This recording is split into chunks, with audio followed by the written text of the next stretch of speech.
kita ketemu lagi. Gimana kabarnya? Baik, aku juga baik. Alhamdulillah. Alhamdulillah kita bisa ketemu di Bibiro lagi. Dan kali ini kita kedatangan narasumber yang luar biasa, yaitu Mbak Azizah. Assalamualaikum. Waalaikumsalam, Mbak. Oke, kita hari ini tuh mau sharing-sharing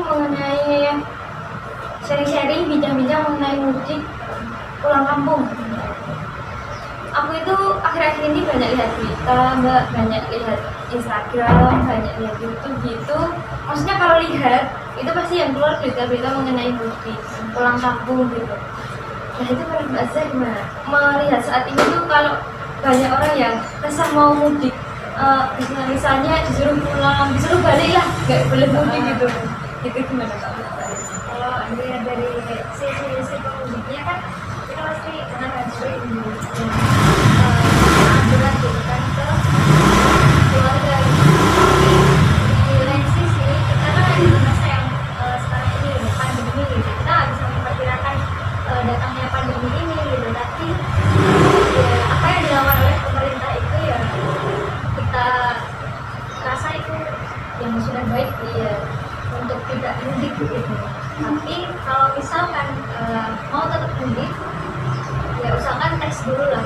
Nanti kalau misalkan benar-benar udah negatif, nah baru boleh ke mudik keluarga gitu ya. Entah mau mudik atau apapun itu terserah, asalkan udah tes dulu gitu. Nah, tapi jangan sampai perkara mudik ini membuat kita kayak sedih dan datang aja gitu, nggak bisa ketemu keluarga gitu. Padahal ada sesuatu yang kita harus persiapkan lebih banyak. Kan kita sebagai muslim kita juga akan pulang ke kampung halaman yang sebelumnya gitu, surga gitu. Ya kita mau nggak pulang ke situ gitu. Dan ini pasti banyak sekali hal-hal yang perlu dipersiapkan gitu. Jadi kalau mau mudik ke kampung halaman ya sahabat kita sendiri lah. Tapi setelah itu terserah mau mudik atau enggak ya. Jadi gitu, kalau mudik itu aku jadi keinget sama ini. Aku mikir gini, kalau mudik itu kan masih ada tujuannya, terus ada arah, ada tentukan jalannya juga, ada jalannya. Nah, kita sebagai seorang muslim, Mbak, kayak yang Mbak Azizah bilang tadi, kita kan pasti bakal pulang ke kampung halaman yang sesungguhnya, akhirat, surga yang kita inginkan kan gitu. Nah itu pasti kan ada pedomannya Mbak, untuk kita persiapkan amal-amal kita. Nah itu gimana? Pedoman yang bagaimana? Kalau mudik yang sesungguhnya ya, pulang kampung yang sesungguhnya ke akhirat itu kita ya sebagai muslim kita tahu bahwa pedoman kita itu adalah Al-Quran gitu kan. Al-Quran ini diturunkan untuk menyempurnakan ajaran Islam gitu, sebagai penyempurna dari kitab-kitab sebelumnya gitu. Jadi yang diturunkan ini kepada orang yang paling mulia gitu, kitab yang mulia diturunkan pada orang yang mulia gitu. Jadi syariat-syariat yang di dalamnya ini juga pasti sudah sesuai dengan fitrah manusia itu sendiri. Kita mulai dari sejarahnya dulu ya, dari Al-Quran. Jadi dulu itu Rasulullah sedang bertafakur di Gua Hira. Jadi istilahnya kayak beribadah itulah. Karena dulu kan belum ada tata cara beribadah, belum ada tata cara bersolat gitu. Dan beribadahnya ya kita Rasul itu berdiam diri di Gua Hira gitu. Nah, terus ketika Rasul ada di sana, suatu malam itu di bulan Ramadan, nah itu ada sesosok gitu. Jadi sosok ini membisikkan suara Iqra gitu, bacalah gitu kan. Terus Rasul bilang, aku tidak bisa membaca gitu. Terus lalu sosok ini memeluk Rasulullah sangat erat, lalu melepaskannya, kemudian bilang lagi Iqra. Lalu Rasul bilang, aku tidak bisa membaca. Ini sampai diulang 3 kali. Lalu si sosok ini bilang lagi Iqra. Lalu Rasulullah jawab, apa yang harus aku baca? Lalu terus Rasul Jibril ini, sosok ini kan adalah Jibril. Sosok ini bilang Iqra, Iqra bismi rabbikal ladzi khalaq, khalaqal insana min 'alaq, iqra wa rabbukal akram, alladzi 'allama bil qalam, 'allamal insana ma lam ya'lam. Nah, itu kan ayat dari surah Al-Alaq ya. Jadi wahyunya yang pertama itu kan 105 ya. Jadi itu diturunkan. Setelah itu Rasulullah pulang. Nah, di tengah perjalanan ini Rasul mendengar suara dari langit dunia. Jadi suara ini bilang, wahai Muhammad, engkau adalah utusan Allah dan aku adalah Jibril. Jadi diberitahu bahwa sosok ini tadi adalah Jibril. Nah, perasaannya ketika ketemu itu kan pasti ya gemeteran gitu ya. Jadi apa-apa yang dilihat Rasulullah itu pada saat itu semuanya Jibril gitu. Dilihat di mana-mana itu Jibril gitu. Kemudian pulang ke rumah bertemu dengan istrinya Khadijah, itu beliau menceritakan kejadian tadi sampai Khadijah ini bilang, berbahagialah sekiranya engkau diutus menjadi nabi bagi umat ini. Lalu Khadijah menceritakan kejadian ini kepada Waraqah bin Nawfal. Nah, setelah itu Waraqah bilang bahwa sesungguhnya Nabi Muhammad itu didatangi oleh malaikat yang dulu pernah mendatangi Musa. Terus habis itu Waraqah bilang kepada Rasul bahwa tidak ada nabi yang tidak dimusuhi, tidak ada nabi yang tidak diperangi, tidak ada nabi yang tidak dicaci gitu. Pasti nabi yang membawa kebenaran itu akan dimusuhi, dicaci, dimaki, dicoba untuk dibunuh gitu. Karena apa yang dia bawa itu adalah kebenaran gitu. Dan kebenaran itu selalu melawan kebatilan gitu. Jadi orang-orang yang memerangi nabi itu adalah orang-orang yang batil gitu, orang-orang yang tidak benar gitu. Jadi setelah itu selesai, ketika itu wahyu tidak turun dan Rasul tidak bertemu dengan Jibril selama kurang lebih 3 tahun gitu. Dan setelah 3 tahun itu Rasul kembali didatangi oleh Jibril. Lalu perasaannya ketika ketemu untuk yang kedua kalinya ini masih sama seperti ketika ketemu pertama kali itu juga. Jadi Rasulullah gemetar terus bilang ke Khadijah, selimuti aku. Dan saat itu turunlah wahyu Quran surah Al-Mudaththir 1-7. Nah, setelah itu Rasulullah merasa tenang gitu. Oh, berarti ini perkara ini bukan perkara yang main-main gitu. Perkara ini adalah perkara yang serius. Amanah ini amanah yang berat, besar gitu. Jadi Rasulullah mulai memikirkan gimana caranya mendakwahkan Islam ini kepada masyarakat yang saat itu di zaman kebodohan gitu. Jahiliyah, nyembah berhala gitu kan. Berhala dari batu, kayu, sisanya dibakar. Kalau logikanya itu bakar tuh. Iya. Jadi Rasulullah melawan adat istiadat yang salah gitu kan di masyarakat itu gitu. Jadi pasti amanah yang dijalankan ini sangat berat gitu. Jadi sebisa mungkin ya kita sebagai muslim kita melanjutkan perjuangan Rasulullah ini dengan ya sebaik-baiknya gitu. Kalau dibandingkan perjuangan Rasulullah yang dicaci, dimaki, kita belum ada apa-apa, yang paling cuma dibilang sok suci gitu kan, paling cuma gitu. Ya kita langsung sakit gitu. Padahal Rasul tuh udah diancam dibunuh gitu kan. Jadi itu sedikit cerita tentang Al-Quran. Masya Allah, luar biasa ya, karena itu Rasulullah itu bisa dikatakan seorang pahlawan, seorang superpower. Seorang superpower itu kan hakikatnya kan dia pasti awalnya disakiti, diremehkan kayak gitu. Tapi ketika itu dia bisa menyelamatkan ternyata. Dia menjadi orang yang utama. Kayaknya Rasulullah, beliau itu orang yang hebat, jadi panutan akhirnya. Terus jadi orang nomor 1 di dunia juga, Masya Allah. Terus ke Al-Quran tadi, ya berarti Al-Quran itu kita jadikan sebagai pedoman hidup di dunia ini ya, untuk kelak kita bisa mencapai tujuan gitu ya Mbak ya, pulang kampung yang sesungguhnya. Iya.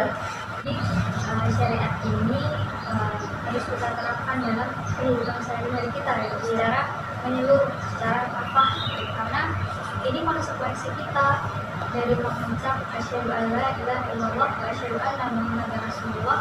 Maka kita harus menerima apa yang telah Allah perintahkan dan kita menerima segala syariat dan kita harus mematuhi apa yang telah disyariatkan di dalam Islam. Jadi syariat ini sudah sempurna dan ketika wahyu terakhir turun ketika itu Rasulullah sudah haji, jadi haji wada, itu haji perpisahan. Rasulullah menyampaikan pidato perpisahan, mengatakan bahwa amanahnya sudah selesai. Terus saat itu turun wahyu Al-Maidah ayat 3, pada hari ini telah aku sempurnakan agamamu untukmu dan telah aku cukupkan nikmatku bagimu dan telah aku ridhoi Islam sebagai agamamu. Jadi Allah bilang bahwa Islam ya udah final, udah sempurna, Al-Quran udah final, Udah disampaikan secara menyeluruh dan nggak ada permasalahan yang tidak bisa diselesaikan dengan Al-Quran gitu. Jadi ketika ada orang yang bilang apakah Al-Quran itu akan relevan dengan kehidupan di masa depan gitu, dengan masalah-masalah yang lebih banyak, rumit, kompleks gitu, jawabannya adalah pasti gitu.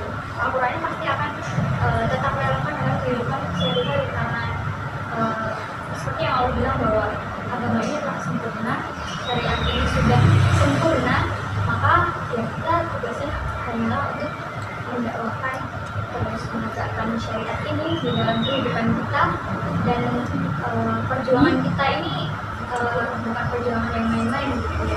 Ini perjuangan untuk menuju kampung halaman yang diinginkan yang kekal gitu. Kita mau nggak gitu pulang ke kampung halaman kita gitu. Jadi perjuangan ini tetap harus dilanjutkan gitu. Pokoknya jangan menyerah pada satu titik gitu. Aku capek kayak gini, aku capek dakwah terus, aku capek dakwah karena dibilang sok suci, dibilang sok alim gitu. Tenang, ini masih belum ada apa-apa yang dari Rasulullah gitu. dan banyak temennya. Gitu. Jadi itu adalah Al-Quran sebagai teman hidup kita yang harus kita pegang sampai nanti dari Insya Allah itu Al-Quran kita jadikan sebagai pedoman ya Mbak ya. Jadi, kalau gitu berarti Al-Quran itu kan istimewa ya Mbak ya. Ibaratnya bukunya itu yang istimewa banget, yang wah dijaga, benar-benar dijaga. Nah itu pasti kalau sesuatu yang istimewa itu pasti perlakuannya juga istimewa. Nah itu adakah perilakuan yang istimewa untuk Al-Quran gitu? Al-Quran itu pasti punya hak atas diri kita ya. Oh, iya. Bagaimana keluarga kita punya hak atas diri kita, Al-Quran juga punya hak atas diri kita. Jadi hak yang pertama itu adalah hak untuk dibaca. Ya, masa Allah sudah menurunkan kitab, sudah menurunkan panduan, tapi ya dibaca gitu ya. Jadi dibaca ya minimal sehari itu satu ayat loh. Satu ayat tuh alif lam mim itu satu ayat. Dapat pahala. Qul huwallahu ahad itu satu ayat gitu. Maksudnya kurang apa lagi gitu. Cuma satu ayat masa itu nggak sampai 5 menit loh gitu. 1 detik bahkan Nggak semenit lah ya, nggak 10 10 detik kan. Gitu. Jadi usahakan setiap hari kalau bisa ya baca Quran lah. 1 halaman, 1 lembar gitu. Ya minimal banget 1 ayat. Kalaupun nggak bisa itu kayak perlu dipertanyakan gitu. Jangan-jangan bukan kita yang nggak mau baca Al-Quran, tapi Al-Quran yang nggak mau kita baca gitu. Jadi itu hak yang pertama. Lalu ada hal yang kedua itu adalah setelah dibaca itu ditadaburi, dipahami gitu. Jadi percuma dong kita baca tapi kita nggak memahami panduan kita, panduan hidup kita gitu.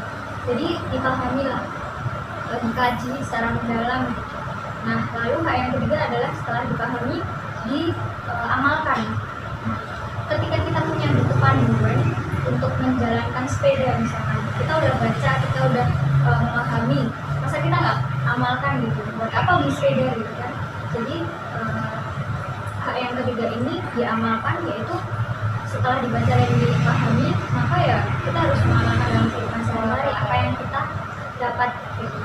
Nah lalu setelah hak yang diamalkan ini ada hak untuk dihafalkan sesuai kemampuan kita. Jadi kalau misalkan ada orang yang punya kelebihan, dia bisa menghafalkan 1 hari 1 halaman, Masya Allah kan, itu yang itu adalah keistimewaan yang diberikan oleh Allah gitu. Dan kita mungkin 1 hari aja 1 ayat itu masih dipertanyakan gitu, tapi ya Allah kan melihat usaha kita ya, bukan hasil, karena hasil itu yang menentukan Allah. Jadi pokoknya jangan sampai berhenti gitu di satu titik aku udah capek hafal gitu, jangan gitu, karena apa yang kita tuju itu adalah sesuatu yang kekal gitu. Apa yang kita dapat juga pasti akan kekal. Nah, yang kekal itu adalah sesuatu untuk dihafalkan sesuai kemampuan kita bisa sehari satu ayat ya itu dijalankan gitu. Kemampuan orang ada yang sehari satu kalimat ya Allah masya Allah gitu kan, tapi ya intinya ya sesuai kemampuan kita aja lah. Lalu hal yang kelima itu adalah hal untuk diajarkan ke manusia, kasih sama manusia gitu. Ini berarti bahwa sebenarnya ayat apa yang kita yakini, apa yang kita peroleh, misalkan bola takrotu zina, ya sampaikan saja itu gitu. Jadi apa yang kita kuasai kita sampaikan sesuai dengan kemampuan kita gitu. Jadi itu 5 hak Al-Quran yang harus kita penuhi. Masya Allah, saking istimewanya harus punya hak ya Mbak ya, ya, dan itu harus kita penuhi ya Mbak ya. Gitu. Masya Allah luar biasa. Jadi gitu teman-teman. Jadi inti dari sharing ini tadi supaya kita bisa besok sampai ke tujuan kita di kampung halaman yang sesungguhnya ya Mbak ya, yang kita impikan seperti itu. Nah kita tuh harus berpedoman pada Al-Quran yang benar-benar menyeluruh menyampaikan solusi dari segala problematika seperti itu Mbak. Jadi gitu teman-teman, terima kasih yang udah stay tune sampai detik ini, dan terima kasih juga sama Mbak Aziza, Masya Allah luar biasa Mbak. Terima kasih sama tim-tim yang ada di belakang ini, luar biasa. Semoga ini bisa mendatangkan berkah untuk kita semuanya. Amin. Oke teman-teman, jadi gitu. Oh ya Mbak, ini ada slogan kita. Bibiro terus ada jawabnya dengan ilmu berguna, meraih ilmu berguna dengan podcast Semangat. Aduh ya Allah, aku agak bingung. Maaf ya. Gitu. Oke. Kamu bilang Bibiro, nanti kita sama-sama dengar. Bibiro meraih ilmu berguna dengan podcast Semangat. Kurang semangat Mbak? Iya. Kita kurang semangat. Sebenarnya kita ya cuma berdua, tapi kita nggak boleh push. Apa tadi? Bibiro meraih ilmu berguna dengan podcast Semangat. Ya. Bismillah. Bibiro meraih ilmu berguna dengan podcast Semangat. Masya Allah, terima kasih Mbak. Assalamualaikum. Oke, assalamualaikum.